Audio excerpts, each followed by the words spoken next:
নমস্কার, তোমাদের প্রত্যেককে স্বাগত জানাই ক্র্যাক ডব্লিউবি এক্সাম ইউটিউব চ্যানেলে। তোমাদের আপকামিং ওয়েস্ট বেঙ্গল পুলিশ পরীক্ষাকে টার্গেট করে আমাদের যে মক টেস্টের ক্লাসগুলো আসছে, আজকে তার সেট নম্বর 13 নিয়ে চলে এলাম। প্রতিদিন তোমাদের পরীক্ষাকে টার্গেট করে বাছাই করা সেরা 25 জিকে উইথ এক্সপ্লেনেশন সহযোগে এই মক টেস্ট অ্যানালাইসিস ক্লাসগুলো আপলোড হচ্ছে আমাদের এই ইউটিউব চ্যানেলের মাধ্যমে। তো অবশ্যই প্রত্যেকে প্রথম থেকে শেষ অবধি ক্লাসটা ওয়াচ করবে। একদম তোমাদের বাছাই করা সেরা এমসিকিউ রয়েছে এখানে, যেগুলো পরীক্ষায় সব থেকে বেশি কমন আসার সম্ভাবনা রয়েছে। চলো শুরু করি আজকের ক্লাস। দেখো প্রথম প্রশ্ন কি রয়েছে, হিকির বেঙ্গল গ্যাজেট প্রকাশিত হয় কত সালে? এখান থেকে সম্ভবত যেটা আসে যে ভারতবর্ষের প্রথম পত্রিকা কোনটি, তো সেটি হচ্ছে হিকির বেঙ্গল গ্যাজেট, যেটা হচ্ছে জেমস অগাস্ট হিকি প্রকাশ করেছিলেন 1780 সালে। সো অপশন এ হবে সঠিক উত্তর। তোমাদের এই প্রশ্নের সঠিক উত্তর হবে অপশন এ। এরপরে আমরা দেখে নেব অ্যাডিশনাল ইনফরমেশন। দেখো আইরিশ নাগরিক জেমস অগাস্টাস হিকি প্রকাশিত বেঙ্গল গ্যাজেট বা ক্যালকাটা জেনারেল অ্যাডভার্টাইজার ভারতের প্রথম মুদ্রিত সংবাদপত্র। এটি প্রকাশিত হয়েছিল 1780 সালে 29 জানুয়ারি। এটি ছিল একটি সাপ্তাহিক ইংরেজি সংবাদপত্র। আচ্ছা, ফরাসিতে প্রকাশিত প্রথম সংবাদপত্র কোনটি? যেটি হচ্ছে মিরাত উল আকবর, রাজা রামমোহন রায় কর্তৃক। নেক্সট দেখো প্রথম বাংলা সংবাদপত্র, মোস্ট ইম্পর্টেন্ট, সমাচার দর্পণ কত সালে প্রকাশিত হয়? 1818 সালে প্রকাশিত হয় শ্রীরামপুর ব্যাপটিস্ট মিশনারি দ্বারা। সংবাদ কৌমুদী 1821 সালে রাজা রামমোহন রায় দ্বারা। অমৃত বাজার অনেক সময় ডিরেক্টলি পরীক্ষাতে আসে শিশির কুমার ঘোষ দ্বারা 1868 সালে। যাব আমরা পরবর্তী প্রশ্নে, নিম্নের কোনটি একটি কৃত্রিম বন্দর? সঠিক উত্তরটি হয়ে যাবে তোমাদের চারটে অপশনের মধ্যে option D, Chennai is the right answer. দেখো নেক্সট প্রশ্ন, নিম্নলিখিত কোনটি একটি লৌহ আকরিক? সিনেবার, বক্সাইট, লিমোনাইট নাকি পাইরাইট? চারটে অপশনের মধ্যে সঠিক উত্তরটি হবে অপশন সি, লৌহ আকরিক হচ্ছে এই লিমোনাইট। অ্যাডিশনাল ইনফরমেশনগুলো দেখে নাও। লোহার অন্যান্য গুরুত্বপূর্ণ আকরিক hematite, magnetite, iron pyrite, siderite এবং লিমোনাইট, এইগুলো হচ্ছে লোহার আকরিক। নেক্সট প্রশ্নে যাওয়ার আগে তোমাদের জন্য একটি বিশেষ ঘোষণা। যে সমস্ত পরীক্ষার্থীরা West Bengal police, Kolkata police, এছাড়াও এসআই, সাব ইন্সপেক্টর সমস্ত পরীক্ষার জন্য প্রস্তুতি নিচ্ছ, তাদের জন্য নিয়ে আসা হয়েছে ক্র্যাক ডাব্লিউবি এক্সামের পক্ষ থেকে দুটো বই। একটি হচ্ছে স্ট্যাটিক জিকে, একটি হচ্ছে জিকে সাজেশন কিং। এই দুটো বই তোমরা পিডিএফ আকারে, ইবুক আকারে বাড়িতে বসে হোয়াটসঅ্যাপের মাধ্যমে পাবে। খুব ভালো করে পয়েন্টগুলো শুনবে। স্ট্যাটিক জিকে বইটি আমাদের লেটেস্ট এডিশন, একদম নতুন লেটেস্ট এডিশন, যেখানে প্রত্যেকটি বিষয়ের গুরুত্বপূর্ণ টপিক ওয়াইজ এবং সম্পূর্ণ বাংলা ভাষায় রয়েছে, যেখানে রয়েছে আর্ট অ্যান্ড কালচারেরও গুরুত্বপূর্ণ অংশ। অর্থাৎ কমপ্লিট স্ট্যাটিক জিকে, যেগুলো পুলিশ পরীক্ষার জন্য আদর্শ, তোমার পরীক্ষাতে আসবে এখন ডিরেক্টলি এইখান থেকে টপিক রয়েছে স্ট্যাটিক জিকে। এটির প্রাইস অফার ডিসকাউন্ট দিয়ে মাত্র 99। এছাড়াও রয়েছে আমাদের জিকে সাজেশন কিং বুক, যেটাতে 1550 প্লাস এমসিকিউ, 5000 ওয়ান লাইনার্স রয়েছে। ওয়েস্ট বেঙ্গলের সমস্ত পরীক্ষার প্রশ্নপত্র বাছাই করে অ্যানালাইসিস করে তৈরি করা, যেগুলো পরীক্ষার জন্য most important. West Bengal police constable, Kolkata police constable, West বেঙ্গলের পাবলিক সার্ভিস কমিশনের পরীক্ষার জন্য ইউজফুল। এবং এইটারও প্রাইস রাখা হয়েছে ডিসকাউন্ট দিয়ে মাত্র 99। দুটো বই এই মুহূর্তে তুমি পাবে কত? 198 টাকা দিয়ে। অনলাইনে পেমেন্ট করবে ফোনপে অথবা গুগল পে এই নাম্বারটিতে, তারপরে তার স্ক্রিনশটটা আমাদের হোয়াটসঅ্যাপ করে দেবে ডাইরেক্টলি, সাথে সাথে তুমি পিডিএফ দুটো পেয়ে যাবে। এবং তোমার প্রস্তুতিতে আমি 25 যদি জিকে আমার ডব্লিউপি কনস্টেবল আছে, guarantee out of 25 you will got 20 nearly. যদিও দু চারটা বাদ যায়, 20 নাম্বার তুমি অবশ্যই এখান থেকে পাবে এবং প্রিসাইজ ইনফরমেশন এখানে রয়েছে। দেখো ফর্ম ফিল আপ হচ্ছে, ফর্ম ফিল আপ করছি, আরো নোটিফিকেশন আসবে, পরীক্ষায় বসবো, এই সমস্ত গল্পে যে লাভ নেই। একবারই পরীক্ষা দাও, ভালো করে দাও, ক্র্যাক করো, বেরিয়ে যাও ভাই। আদারওয়াইজ কম্পিটিটিভ এক্সামে তুমি জীবনে ক্র্যাক করতে পারবে না, এটুকু মানে সত্যি কথা বলে দিলাম তোমাদের। ওকে, চলো নেক্সট পরবর্তী প্রশ্নে আমরা যাই। জাকির হোসেন কোন বাদ্যযন্ত্রের সাথে সম্পর্কিত? সন্তুর, তবলা, ক্লারিনেট নাকি বীণা?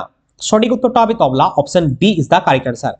নেক্সট প্রশ্ন, কে ফিক্কির সভাপতির দায়িত্ব গ্রহণ করেছেন? হর্ষবর্ধন আগরওয়াল, আর দীনেশ, সঞ্জীব মেহতা, শৈলেশ পাঠক। সঠিক উত্তরটি হয়ে যাবে ফিক্কির সভাপতির দায়িত্ব গ্রহণ করেছেন Harshvardhan Agarwal, option A is the right answer. দেখো ফিক্কি ফুল ফর্ম হচ্ছে Federation of Indian Chambers of Commerce and Industry, যেটি প্রতিষ্ঠিত হয় 1927 সালে। হেডকোয়ার্টার নতুন দিল্লিতে অবস্থিত। কোথায়? নতুন দিল্লিতে। নেক্সট পরবর্তী কোয়েশ্চেন, স্বাধীন ভারতের প্রথম গভর্নর জেনারেল হলেন নিম্নের কে? Lord Hastings, Lord Mountbatten, Vallabhbhai Patel, এদের কেউই নন। 6 নম্বর প্রশ্নের সঠিক উত্তরটি হয়ে যাবে Lord Mountbatten, option B is the correct answer. Option B হবে সঠিক উত্তর। স্বাধীন ভারতের শেষ গভর্নর জেনারেল হলেন চক্রবর্তী রাজা গোপালাচারী। বাংলার শেষ গভর্নর এবং বাংলার প্রথম গভর্নর জেনারেল ছিলেন Warren Hastings. Lord William Bentinck ছিলেন বাংলার শেষ গভর্নর জেনারেল। লর্ড ক্যানিং ভারতের প্রথম ভাইসরয় ছিলেন। লর্ড উইলিয়াম বেন্টিং 1828 থেকে 1835 সাল পর্যন্ত ভারতের গভর্নর জেনারেল ছিলেন। নেক্সট প্রশ্ন, নিম্নলিখিত কোনটি প্রথম মনুষ্য সৃষ্ট বা কৃত্রিমভাবে উৎপাদিত মৌল? টেকনেসিয়াম, রন্টজেনিয়াম, নাইগোনিয়াম নাকি ট্যান্টালাম? সঠিক উত্তর হবে technetium, option A is the correct answer. 7 নম্বর প্রশ্নের সঠিক উত্তরটি হয়ে যাবে অপশন এ। দেখো টেকনেসিয়াম, যেটা টিসি সংক্ষেপে, রাসায়নিক মৌলের পারমাণবিক সংখ্যা হচ্ছে 43। কার্লো পেরিয়ার এবং এমিলিও সেগ্রে 1937 সালে টেকনেসিয়াম আবিষ্কার করেন। চিকিৎসা সংক্রান্ত পরীক্ষা নিরীক্ষায় এই টেকনেসিয়াম তেজস্ক্রিয় আইসোটোপ গ্রুপে কাজে লাগে। নেক্সট পরবর্তী প্রশ্ন, নতুন রাজ্য গঠনের কথা বলা হয়েছে কত নম্বর ধারায়? ভারতীয় সংবিধানের কোন আর্টিকেলে মেনশন করা হয়েছে নতুন রাজ্য গঠনের কথা? সঠিক উত্তরটি হয়ে যাবে অপশন সি, আর্টিকেল 3 তে মেনশন করা আছে নতুন রাজ্য গঠনের কথা। ডিটেলসে আমরা দেখে নেব। দেখো ধারা 3 তে বলা হচ্ছে ভারতীয় সংসদকে যে কোনো রাজ্য থেকে অঞ্চল বিচ্ছিন্ন করে 2 বা ততোধিক রাজ্য বা রাজ্যের অংশগুলিকে একত্রিত করে একটি নতুন রাজ্য গঠনের কথা বলা হয়েছে। আর্টিকেল 1 এ বলা হচ্ছে নাম এবং কেন্দ্রের সীমানা পরিবর্তন। আর্টিকেল 2 তে বলা হচ্ছে নতুন রাজ্যের নিবন্ধন বা প্রতিষ্ঠা। আর্টিকেল 3 তে বলা হচ্ছে নতুন রাজ্য গঠন এবং বিদ্যমান রাজ্যগুলির অঞ্চল, সীমানা বা নাম সমূহের পরিবর্তনের কথা। ওকে ডিয়ার স্টুডেন্ট, ক্লাসটি যদি প্রত্যেকের ভালো লাগছে, আমি সবাইকে বলবো একটা লাইক করবে, বন্ধুদের শেয়ার করবে, আর আমাদের টেলিগ্রাম গ্রুপে হোয়াটসঅ্যাপ গ্রুপ রয়েছে একটা, কেপি কনস্টেবল এবং ডব্লিউপি কনস্টেবল বেঙ্গল ব্যাটালিয়ন বলে, সেই বেঙ্গল ব্যাটালিয়ন গ্রুপটা অবশ্যই জানাবে বিভিন্ন ফ্রি অ্যাক্সেস পাওয়ার জন্য। আর ক্লাসটা লাইক করে দাও প্লিজ একটু, আর do subscribe now our YouTube channel. Okay, 9 নম্বর প্রশ্ন, আর্থিক বর্ষ 2025 এর জন্য আরবিআই কর্তৃক প্রদত্ত ভারতের মুদ্রাস্ফীতির হার কত শতাংশ? 9 নম্বর প্রশ্নের তোমাদের সঠিক উত্তরটি হয়ে যাবে প্রজেক্টেড যে ইনফ্লেশন রেট, সেটা হচ্ছে এই মুহূর্তে আমাদের ইন্ডিয়াতে 4.8%। অপশন সি হবে সঠিক উত্তর। দেখো আরবিআই ফাইন্যান্সিয়াল ইয়ার 2025 এর জন্য মুদ্রাস্ফীতির আউটলুক 4.8% এ উন্নীত করেছে, মানে ট্র্যাজেক্টরি একটা করেছে, প্রেডিকশন দিয়েছে। নেক্সট প্রশ্ন, কোন অনুচ্ছেদে প্রাথমিক শিক্ষার অধিকার নিয়ে আলোচনা করা হয়েছে? ভেরি ইম্পর্টেন্ট প্রশ্ন। তোমাদের এই ক্লাসের মধ্যে যে সমস্ত প্রশ্নগুলো করানো হবে আমি তোমাদের 100% গ্যারান্টি দিচ্ছি একদম ইম্পর্টেন্ট প্রশ্ন এবং পরীক্ষাতে আসার মতো প্রশ্ন। ওকে, তো অবশ্যই সঠিক উত্তরটা হয়ে যাবে অপশন এ, আর্টিকেল 21 এ তে রয়েছে 2002 সালের 86তম সংশোধন। এখানটা মনে রাখবে ডিয়ার স্টুডেন্ট, 2002 সালের 86তম সংবিধান সংশোধনের আইন অনুযায়ী সংবিধানের 3য় অংশে পার্ট 3 তে শিক্ষার অধিকারকে মৌলিক অধিকার হিসেবে অন্তর্ভুক্ত করা হয়েছে, যেখানে বলা হচ্ছে 6 থেকে 14 বছর বয়সী শিশুদের বিনামূল্যে এবং বাধ্যতামূলক শিক্ষা প্রদান করতে হবে। শিক্ষার অধিকার আইন অর্থাৎ রাইট টু এডুকেশন অ্যাক্ট 2009 অনুযায়ী শিশুদের বিনামূল্যে এবং বাধ্যতামূলক শিক্ষা প্রদান করা হয়েছে। নেক্সট কোশ্চেন, জীবনের গঠনগত ও কার্যগত একক কোনটি? কোষ, অঙ্গ, কলা নাকি নেফ্রন? 11 নম্বর প্রশ্নের সঠিক উত্তরটি হয়ে যাবে অপশন এ, কোষ ইজ দ্য কারেক্ট অ্যান্সার। দেখো জীবনের গঠনগত ও কার্যগত একক হলো কোষ, বৃক্ষের গঠনগত কার্যগত একক নেফ্রন, আর যকৃৎ চর্বিকে পরিপাকে সাহায্য করে। তো এই তিনটে পয়েন্টই দেখবে, জীবনের গঠনগত কার্যগত একক কোষ, আর বৃক্ষের যে গঠনগত কার্যগত একক সেটা আমরা নেফ্রন বলছি। ওকে, নেক্সট 12 নম্বর question, the accidental prime minister বইটির লেখককে? সঞ্জয় বারু, শশী থারুর, মনমোহন সিং, কার্তিক ত্যাগী। 12 নম্বর প্রশ্নের সঠিক উত্তর হবে Sanjay Baru, option A is the correct answer. দেখো চেঞ্জিং ইন্ডিয়া বইটির লেখক হচ্ছে Manmohan Singh. Next question, Kaiga nuclear plant কোন রাজ্যে অবস্থিত? কর্ণাটক, তামিলনাড়ু, উত্তরপ্রদেশ নাকি কেরালা? সঠিক উত্তর হবে option A, Karnataka is the correct answer.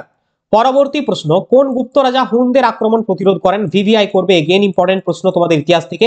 এই ক্লাসের মধ্যে তোমরা ইতিহাস, ভূগোল, বিজ্ঞান, polity, economy, strategy, current affairs সমস্ত বিষয়ের প্রশ্ন পাবে এবং পরীক্ষার জন্য কিন্তু মোস্ট ইম্পর্টেন্ট স্কন্দগুপ্ত হয়ে যাবে সঠিক উত্তর। হুন আক্রমণ প্রতিহত করেন Skandagupta, option C is the correct answer. দেখো গুপ্ত সাম্রাজ্যের প্রকৃত প্রতিষ্ঠাতা বলা হয় প্রথম চন্দ্রগুপ্তকে, হুন আক্রমণ প্রতিহত করেন স্কন্দগুপ্ত, তাই তাকে রমেশচন্দ্র দত্ত বলছেন ভারতের রক্ষাকারী। কে বলছেন? এটা মনে রাখবে, রমেশচন্দ্র দত্ত। কাকে বলছেন? স্কন্দগুপ্তকে। কেন বলছেন ভারতের রক্ষাকারী? কারণ তিনি হুনদের আক্রমণ থেকে প্রতিহত করেছিলেন ভারতকে। প্রথম কুমারগুপ্ত নালন্দা বিশ্ববিদ্যালয় প্রতিষ্ঠা করেন। প্রথম কুমারগুপ্তের সময়কাল শান্তি এবং সমৃদ্ধির যুগ নামে পরিচিত। সমুদ্রগুপ্তের সভাকবি হরিসেন এলাহাবাদ প্রশস্তির রচয়িতা। গুপ্ত যুগ থেকে বেশ কিছু পয়েন্ট আমরা দেখে নিলাম। যাবো আমরা নেক্সট প্রশ্নে। পরবর্তী কোশ্চেন তোমাদের স্ক্রিনে তোমাদের জন্য, ব্রাহ্ম সমাজে প্রথম ভাঙন কত সালে হয়েছিল? 1865, 1866, 1867, 1868। চারটে অপশনের মধ্যে সঠিক উত্তরটি হয়ে যাবে option B, 1866 is the correct answer. এইখানটায় খুব ইম্পর্টেন্ট করে তোমরা মনে রাখবে অবশ্যই গুরুত্বপূর্ণ পয়েন্টগুলো।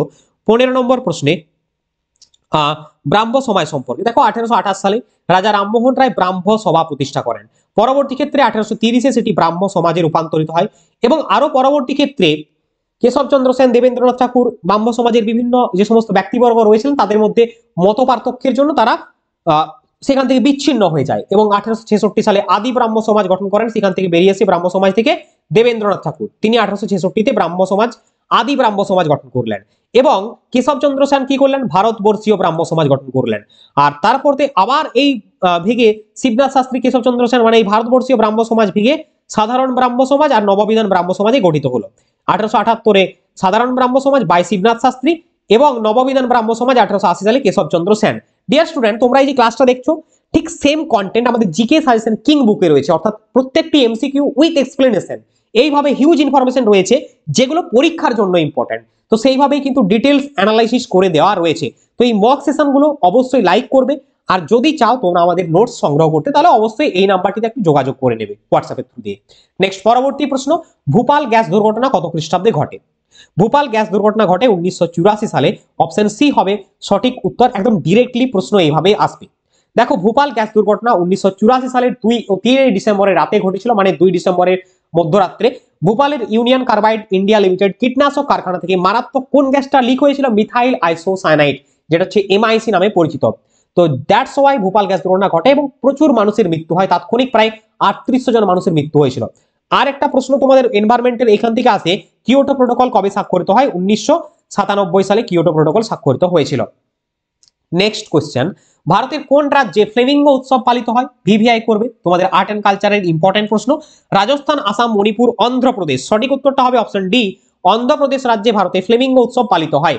দেখো, অন্ধ্রপ্রদেশে ফ্লেমিঙ্গো উৎসব, কর্ণাটকে কাম্বালা উৎসব, তামিলনাড়ুতে পোঙ্গাল, কেরলে ওনাম উৎসব। নেক্সট কোশ্চেন, ফাইল এক্সটেনশন নামে টিএক্সটি কি বোঝায়? টিএক্সটির মানে হচ্ছে টেক্সট ফাইল, তাই তো। 18 নম্বর প্রশ্নের সঠিক উত্তর হবে option B is the correct answer. যাব আমরা নেক্সট কোশ্চেনে। ভারতের জীববৈচিত্র্য সুরক্ষা আইন চালু হয় কবে? ভারতের জীববৈচিত্র্য সুরক্ষা আইন 19 নম্বরের সঠিক উত্তর হবে অপশন এ 2002 সালে। সিবিডির বিধানগুলি কার্যকর করার জন্য ভারতে 2002 সালে জৈবিক বৈচিত্র্য আইন চালু হয়। Option A is the right answer. Next প্রশ্ন আমরা দেখে নেব, কে repo rate, reverse repo rate এবং ব্যাংক রেট নির্ধারণ করে? তো repo rate, reverse repo rate, bank rate এগুলো নির্ধারণ করে reserve bank of India. Option B হবে সঠিক উত্তর। এখানে এক্সপ্লেনেশনের সাহায্যে দেখবে রেপো রেট কি। দেখো, এটি এমন একটি হার যেখানে কেন্দ্রীয় ব্যাংক যেরকম আরবিআই তার গ্রাহকদের মানে আদার্স ব্যাংকগুলোকে কি করে, কিছু নিরাপত্তার বিনিময়ে ঋণ ধার দেয়, মানে অর্থ ঋণ দেয়, তাকে আমরা রেপো রেট বলছি। ঠিক তার উল্টোটা হবে যখন এমনি ব্যাংকগুলো আরবিআই এর কাছে কিছু সুদের হারে টাকা জমা রাখবে, তাকে আমরা রিভার্স রেপো রেট বলছি। 1988 সালে গঠিত হয় সেবি, যেটা হচ্ছে securities exchange board of India, যার হেডকোয়ার্টার মুম্বাইতে অবস্থিত। অনেক সময় ফুল ফর্মও জিজ্ঞেস করে, লিখে না প্রত্যেকে। Securities exchange board of India 1983 তে প্রতিষ্ঠিত হয় আর মুম্বাইতে হেডকোয়ার্টার। নাবার্ড, নাবার্ডটা অনেক সময় আসে। নাবার্ড মানে কি? ফুল ফর্ম হচ্ছে national bank for agricultural and rural development. এটি প্রতিষ্ঠিত হয়, অনেক সময় এটা পরীক্ষাতে আসে, 1982 12 জুলাই, হেডকোয়ার্টার মুম্বাইতে অবস্থিত। নেক্সট, পরবর্তী প্রশ্ন, পঞ্চায়েতি রাজ দিবস কবে পালিত হয়? 26 নভেম্বর, 24 এপ্রিল, 2 অক্টোবর, 15 জুন। 21 নম্বর কোয়েশ্চেনের right answer will be option B, 24 April হবে সঠিক উত্তর। দেখো, পঞ্চায়েতি রাজ দিবস প্রতি বছর 24 এপ্রিল পালিত হয়। 1992 সালের 73তম সংবিধান সংশোধন আইন এটি পাস হয়। আর পঞ্চায়েতি রাজ ব্যবস্থা প্রথম চালু হয়েছিল রাজস্থানের নাগৌর জেলাতে 2 অক্টোবর 1959 সালে। ওকে, নেক্সট, পরবর্তী প্রশ্ন, গ্লোবাল ফায়ার পাওয়ার ইন্ডেক্স 2025-এ ভারতের স্থান কত? গ্লোবাল ফায়ার পাওয়ার ইন্ডেক্স 2025-এ ভারতের স্থান চতুর্থ, অর্থাৎ অপশন ডি হবে সঠিক উত্তর। নেক্সট প্রশ্ন, কে যথাক্রমে পুরুষ এবং মহিলাদের ইন্ডিয়া ওপেন 2025 ব্যাডমিন্টন শিরোপা জিতেছে?